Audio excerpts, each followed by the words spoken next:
দোল পূর্ণিমার এই বিশেষ দিনে নবদ্বীপ ধামে তোমাদের সকলকে স্বাগত। তো এই নবদ্বীপ ধামে দোল পূর্ণিমা কেমন কি হয় আজকের ভিডিওয়ে সবটাই তোমাদের সাথে শেয়ার করব। তো চলো ভিডিওটা দেখতে থাকো আর সঙ্গে থাকো, জুড়ে থাকো হ্যাপি জার্নি উইথ চ্যানেল। প্রথমেই চলে এসেছি শ্রী চৈতন্য মহাপ্রভুর যে জন্মস্থান সেখানে, আর এই হলো সেই নিম গাছ।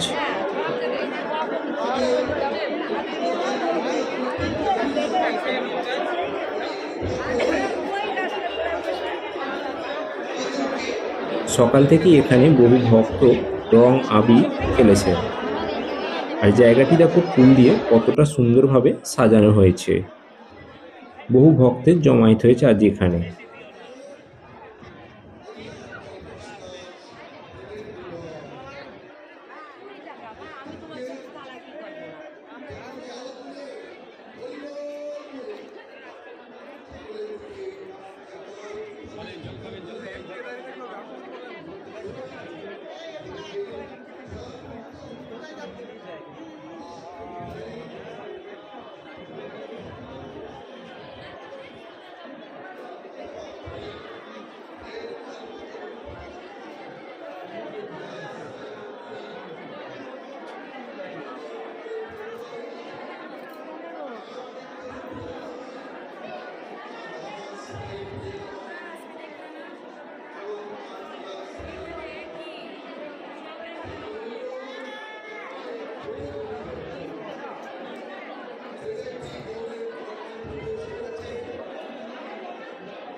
এরপর চলে এলাম নব গৌরাঙ্গ মন্দিরে। এই মন্দিরটি প্রায় 500 বছরের বেশি পুরনো। চলুন তাহলে মন্দিরের ভিতরে প্রবেশ করে প্রভুকে দর্শন করে নিই।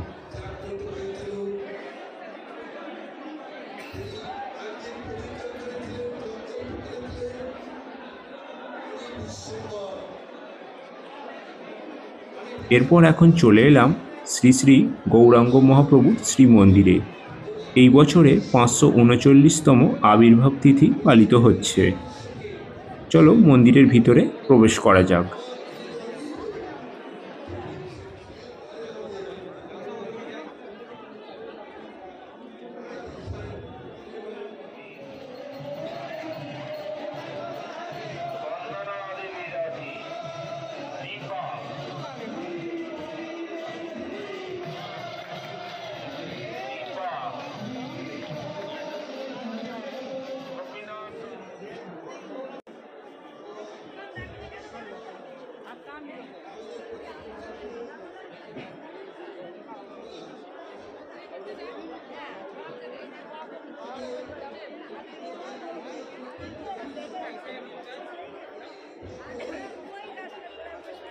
এরপর এখন চলে এলাম শ্রী শ্রী সোনার গৌরাঙ্গ মন্দিরে।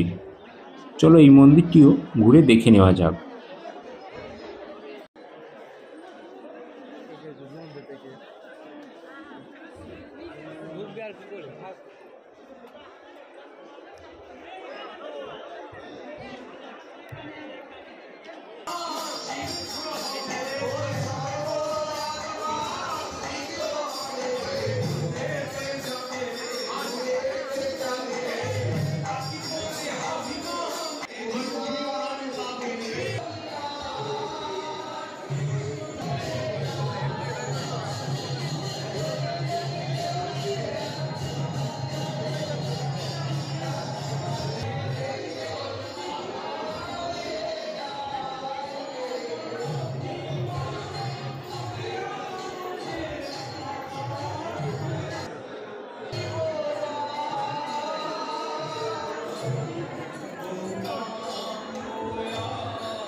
এরপর এখন চলে এলাম নবদ্বীপের প্রসিদ্ধ সেই পোড়ামাতলার মন্দিরে। এই পোড়ামাতলা মন্দির নিয়ে বেশ কিছু প্রাচীন পৌরাণিক কাহিনী রয়েছে। এই পোড়ামাতলা নিয়ে চ্যানেলে আরেকটি ডিটেলস ভিডিও রয়েছে, সেটা তোমরা চাইলে দেখে নিতে পারো। এই মন্দির চত্বরে পূজা দেওয়ারও ব্যবস্থা রয়েছে, এখান থেকে ফুল ফলের ডালা নিয়ে এখানে পূজা দিয়ে নিতে পারবে।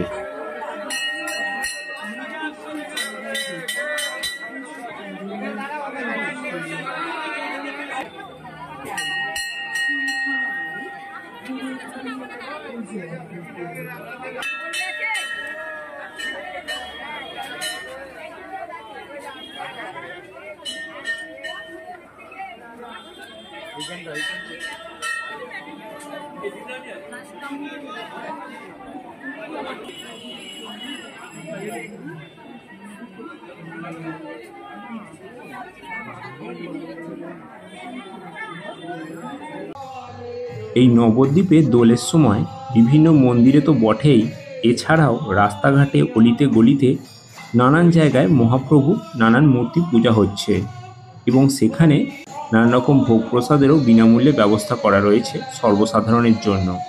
তো একটা দিন, বিশেষত এই দোলের দিনে নবদ্বীপ ঘুরলে খুব ভালো লাগবে। তো এই নবদ্বীপ দোলের দিনে কতটা সুন্দরভাবে সেজে ওঠে তারই একটু ঝলক তোমাদেরকে আজকের এই ভিডিওর মাধ্যমে দেখালাম। তো ভিডিওটা কেমন লাগলো অবশ্যই একটা কমেন্ট করে জানিও, আর ভালো লাগলে অবশ্যই লাইক করো এবং শেয়ার করে দিও। আর যদি চ্যানেলে নতুন হয়ে থাকো তো চ্যানেলটা অবশ্যই সাবস্ক্রাইব করে নিও। রাধে রাধে।